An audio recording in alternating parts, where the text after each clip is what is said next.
Hello दोस्तों, स्वागत है आप सभी का अपने चैनल स्टडी विद प्रेम में। आज हम और एक नई इंग्लिश की स्टोरी लेकर आए हैं जिसका कि हिंदी में अनुवाद करेंगे और साथ ही साथ ये भी देखेंगे कि इसमें कौन सा टेंस इस्तेमाल हुआ है और इसका अनुवाद हमें कैसे करना है। तो चलिए शुरू करते हैं।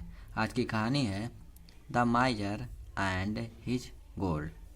माइजर यानी कंजूस, एंड यानी और हिज गोल्ड यानी उसका सोना। कंजूस और उसका सोना। वंस एक बार a man lived in a small village.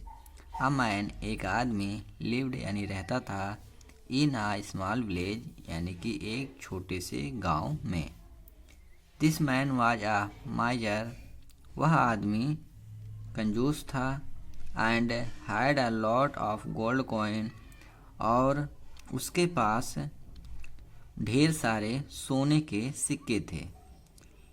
Instead of spending it, इसको खर्च करने के बजाय, ही hide it in the garden, उसने उसे गार्डन में छिपा दिया था।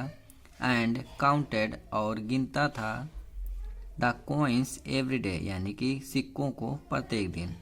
यानी कि उसने खर्च करने के बजाय उसने सिक्कों को गार्डन में छिपा दिया था और प्रत्येक दिन उसे गिनता था।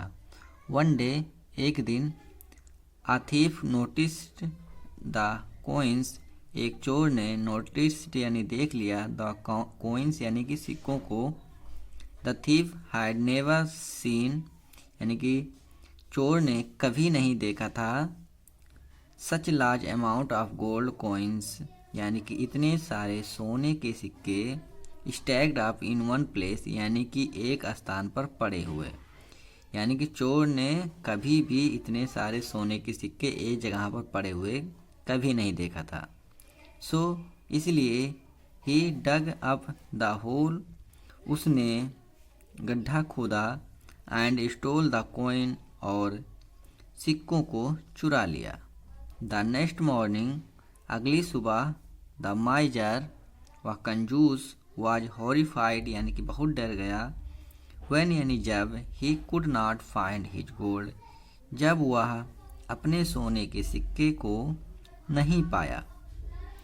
ही शाउटेड, वह चिल्लाया, दैट कि someone had stolen his gold, वह चिल्लाया कि किसी ने उसके सोनों को चुरा लिया। His neighbours rushed to the garden, उसके पड़ोसी रश्ड यानी दौड़ करके, टू द गार्डन यानी कि गार्डन की तरफ आए। ऑन हियरिंग हिज क्राइज यानी कि उसकी रोने की आवाज़ सुन करके। Why didn't you keep it in your house where you can spend it. Why यानी क्यों नहीं, वाई डिडेंट यानी क्यों नहीं, यू कीप यानी कि तुमने रखा, इट यानी इसे, इन योर हाउस यानी अपने घर में, तुमने इसे अपने घर में क्यों नहीं रखा। वेयर जहाँ पर, यू कैन स्पेंड इट जहाँ पर तुम इसे खर्च कर सकते थे। अ नेबर आस्क्ड, एक पड़ोसी ने पूछा। I don't like spending my money यानी कि मुझे अपने पैसे खर्च करना पसंद नहीं है। ही रिप्लाइड एंग्रीली यानी कि उसने क्रोधित होकर के जवाब दिया, यानी कि उसने क्रोधित होकर के जवाब दिया कि मुझे अपने पैसे खर्च करना पसंद नहीं है। The neighbour threw a stone in the hole and said, the neighbour यानी कि पड़ोसी ने, थ्रो यानी फेंका, अ स्टोन यानी कि एक पत्थर को, इन द होल यानी कि उस गड्ढे में, एंड सेड और कहा, देन फिर, your gold is no better than this stone. तो देन यानी फिर, योर गोल्ड यानी तुम्हारा सोना, इज यानी है, नहीं है, नो यानी नहीं, बेटर देन यानी कि इससे अच्छा, दिस स्टोन यानी कि इस पत्थर से, तो तुम्हारा सोना इस पत्थर से अच्छा नहीं है। मोरल है इसका, इस कहानी से हमें क्या सीख मिलती है कि अनयूज्ड वेल्थ यानी कि उपयुक्त धन, might as well not exist यानी कि ऐसे होता है जैसा कि उसका अस्तित्व नहीं है। यानी कि अप्रयुक्त धन का अस्तित्व ही नहीं होता।